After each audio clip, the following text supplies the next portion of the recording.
तो आज की इस वीडियो में हम देखेंगे कि प्रीवियस वीडियो में हमने जो ये कोड लिखा था तमाम पेजेस को स्क्रैप करके ये कोड, उसका आथर और उसके टैग्स ये हमने स्क्रैप किए थे। आज हम देखेंगे हम इनको कैसे एक एक्सेल शीट में सेव करवाते हैं।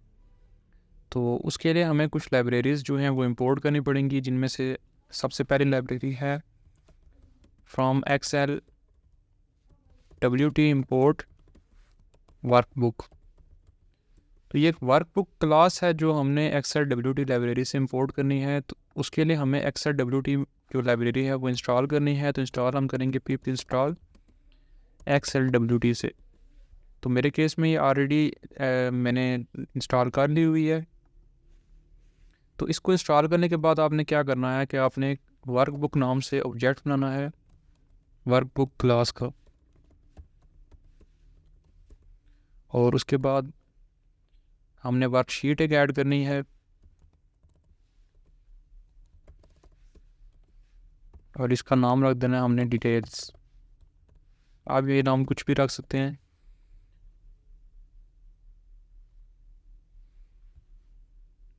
उसके बाद हमने क्या करना है कि हमने जो हमारी एक्सेल शीट होगी उसके जो कॉलम्स होते हैं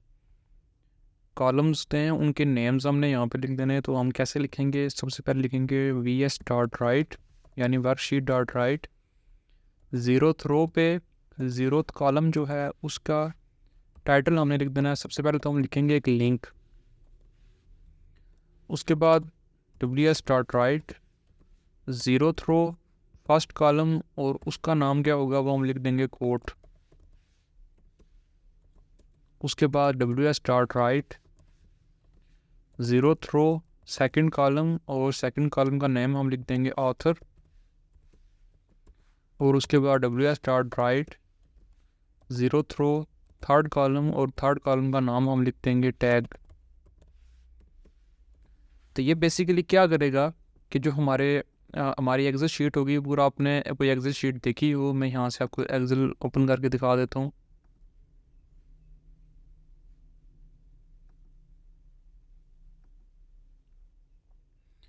तो अगर आप इसको देखें, मैं यहाँ से जूम कर देता हूँ थोड़ा सा। तो ये है इसकी ज़ीरोथ रो और ज़ीरोथ कॉलम। तो बेसिकली जो ज़ीरो ज़ीरो और लिंक था वो यहाँ पे लिख जाएगा लिंक। आगे यहाँ से लिखने हो जाएगा आपका कोट्स, यहाँ पे आपका लिखने हो जाएगा ऑथर, एंड यहाँ पे आपका टैग्स। तो वो बेसिकली जो लाइंस मैंने 3 लिखी हैं वो ये कोड लिखने के लिए। इसके बाद हम एक वेरिएबल बना लेते हैं जिसमें हम रो इज इक्वल टू 1 लिख देते हैं। अब ये रो इज इक्वल टू 1 मैंने क्यों लिखी, मैं आपको थोड़ी देर तक ये समझाता हूँ। सबसे पहले हम ये 2 एक्स्ट्रा कोड जो हैं ये रिमूव कर देते हैं। और लास्ट वीडियो में मैंने आपको ये चीज़ समझाई थी कि देखें, ये है हमारा फर्स्ट कोड और ये है हमारा फर्स्ट ऑथर। तो देखें, ये कोड बेसिकली कर क्या रहा है कि ये पहले सबसे तमाम कोड्स को स्क्रैप कर रहा है, उसके बाद तमाम ऑथर्स को स्क्रैप कर रहा है। लेकिन जो हम जो एक्सेल में सेव करवाएंगे वो ये चीज़ अलाउ नहीं करती हमें कि आप पहले तमाम कोड स्क्रैप करें, सेव करवाएं सॉरी, और उसके बाद आप ऑथर लिखें। तो इस चीज़ को डील करने के लिए हम एक पाइथन का बिल्ट इन एक फंक्शन है वो यूज़ करेंगे। लेकिन उससे पहले मैं आपको ये चीज़ थोड़ी सी डिटेल में समझाना चाहता हूँ कि मैंने ये बात क्यों आपको कही। देखें, जो ये कोड है, इतना कोड, सबसे पहले ये क्या करेगा, ये तमाम आपके जो हैं कोड्स उनको स्क्रैप कर देगा। और फॉर सम रीज़न हम वो कोड सेव भी करवा लेते हैं। तो जब हम दोबारा यहाँ पर जाएंगे तो ये सेविंग के टाइम हमें बहुत प्रॉब्लम करेगा। तो इसके लिए हम एक कंसेप्ट यूज़ करेंगे, वो मैं आपको समझा देता हूँ। यहाँ तक तो एक काम करते हैं, ये प्रिंट स्टेटमेंट सारी हटा देते हैं यहाँ से, ये भी हटा देते हैं, ये भी हटा देते हैं, ये रहने देते हैं।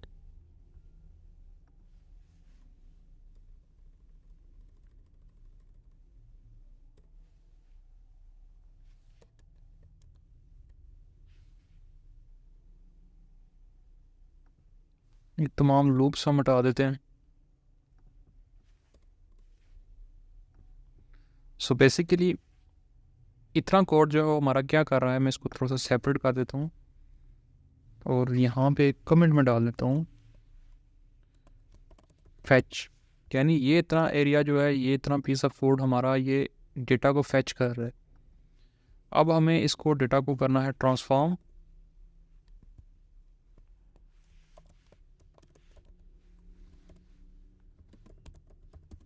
जिप, अच्छा पाइथन में फंक्शन होता है जिसको कहते हैं हम जिप। वो फंक्शन बेसिकली क्या करता है कि मल्टीपल लिस्ट को लेकर उनको आइटरेट करता है। अब मल्टीपल लिस्ट से हमारी क्या मुराद है, आपको मैंने पिछली वीडियोस में बताया था कि जब हम फाइंड ऑल करते हैं तो जो ये आपका वेरिएबल या ऑब्जेक्ट होता है ये बन जाता है एक लिस्ट। तो हम इसको अगर आइटरेट करें मल्टीपल लिस्ट को तो उसको हम उसके लिए यूज़ करते हैं जिप फंक्शन।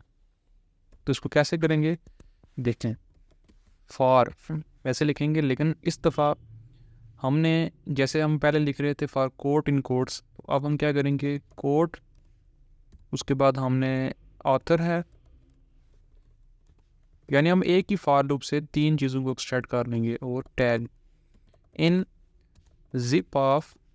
अब ये जो नाम है सारे तीनों ये लिख लेने हमने, कोट्स, ऑथर्स एंड टैग्स। इसके बाद हमने क्या करना है कि हमने इसके बाद इसको सेव करवाना है। तो सेव करने के लिए जैसे हमने टॉप पे ये लिखा, ये हमने कॉलम्स के लिए लिखा, यानी कॉलम हेडर्स या कॉलम के नेम, और सेव का भी सेम प्रोसेस है। हमने क्या करना है ws.write।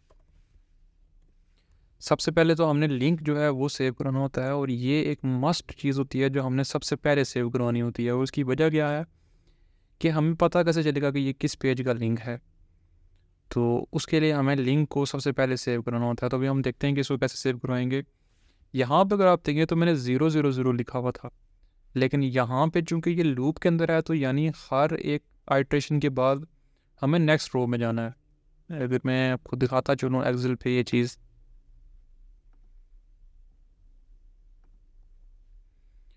एक आइट्रेशन चलेगी तो उसके बाद हमने नेक्स्ट लाइन पे जाना है, फिर नेक्स्ट नेक्स्ट नेक्स्ट नेक्स्ट, यानी हमें रोज़ हर आइट्रेशन के बाद चेंज करनी है। तो उसके लिए क्या करेंगे, हम यहाँ पे जो ये हमने रो वेरिएबल लिखा था इसको लिख देंगे रो। उसके बाद हमने कॉलम नंबर 0 पे लिंक सेव कराया तो 0 लिखेंगे, और उसके बाद हमने लिंक को यहाँ लिख देना है। वो कौन सा लिंक है, जो ये लिंक है, ये हमने लिखा। इसके बाद हम इसी तरीके से तमाम टेक्स्ट जो हैं वो सेव करवाते जाएंगे, यानी ws.write रो 1, एंड उसके बाद हमने सेव करवाना है ये वाला कोट। तो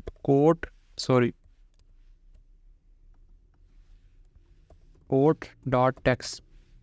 अच्छा, टेक्स्ट को बेहतर होता है कि स्ट्रिप भी साथ कर लें ताकि किसी वाइट स्पेस का हमें ख़तरा ना रहे बीच में टेक्स्ट के। और मैं क्या करूँगा, मैं इसको कॉपी कर लूँगा यहाँ से और 2 दफ़ा मज़ीद इसको पेस्ट कर दूँगा, और यहाँ पे मैं ये काम करूँगा कि कॉलम को अपडेट करता जाऊँगा। यहाँ कोड कीजिएगा ऑथर, और यहाँ कोड कीजिएगा टैग। ये काम करने के बाद मैंने क्या करना है कि रो को अपडेट कर देना है, यानी जब ये डेटा मैं सेव करवा लूँ तो रो इंक्रीमेंट हो जाए इज इक्वल टू रो +1। और उसके बाद मैंने इस लूप से बाहर आकर वर्कबुक को सेव करवा लेना है, लेकिन टॉप लूप के अंदर ही रहना है। मैंने टॉप लूप के अंदर रहने का मकसद ये होगा कि हर आइट्रेशन के बाद हमारा जो डेटा है वो सेव होता रहे। और ये एक ऐसी प्रैक्टिस होती है जिसको हमें बार बार सेव करवाता रहना चाहिए, ताकि किसी इंटरनेट की खराबी की वजह से या किसी भी एरर की वजह से हमारा डेटा जो है वो लॉस ना हो। तो हम लिखेंगे wb.save और इसका नाम लिख देंगे codes from to scrap.com .xls। और इसके बाद हम इसको चाहें तो रन कर सकते हैं, लेकिन एक चीज़ हमें जहन में रखनी पड़ती है कि अगर इसमें कोई एरर आ जाता है हमारे कोड में, वो एरर इंटरनेट की वजह से भी आ सकता है और वो हमारी किसी गलती की वजह से भी आ सकता है।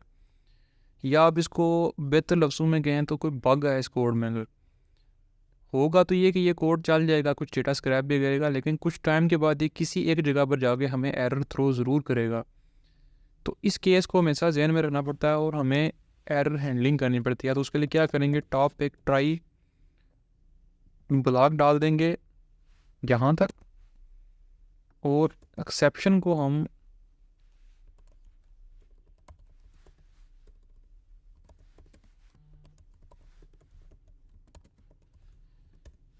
पहले तो प्रिंट करवा देंगे EX को, और उसके बाद पास कर देंगे। अब यहाँ पे पास क्यों करना है हमने, हमें एक्सेप्शन पता चल जाएगी क्या है, लेकिन हमें उससे कुछ लेना देना नहीं है, हमारे कोड को कुछ उससे लेना देना नहीं है। इसलिए जो एरर आ रहा है हमारे पास शो होगा, और उसके बाद नेक्स्ट जो है लूप की इटरेशन चलेगी, यानी कोई लूप हमारा ब्रेक नहीं होगा।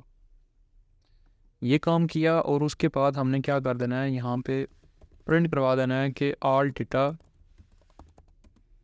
Scrap successfully. ये काम किया, और इसके बाद हम यहाँ पे क्या करेंगे, प्रिंट करवा देंगे डेटा सेव, ये काम। और यहाँ पे हम इस प्रिंट स्टेटमेंट लगा देंगे जिसमें हमें ऐसे एक लाइन प्रिंट हो जाए, फोर्स मल्टीप्लाई बाय 20 करते हैं, यानी वो लाइन लंबी हो जाएगी। तो पेज नंबर 1 2 3 4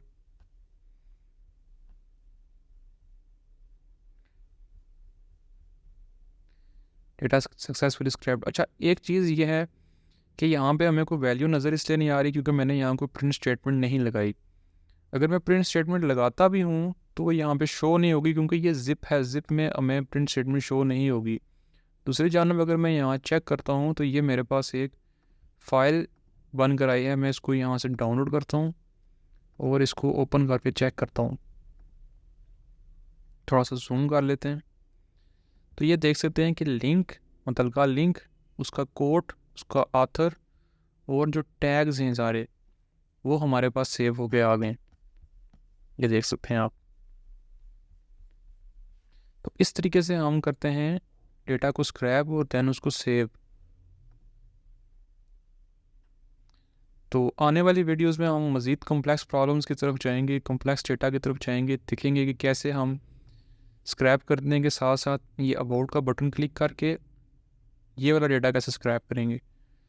और हमने फ़िलहाल तो ब्यूटीफुल सूप पे ही रहना है, लेकिन एक आप बात आपको बताता चलूँ कि जहाँ हमें क्लिक करवाना पड़ता है वहाँ हमें सेलेनियम को यूज़ करना पड़ता है।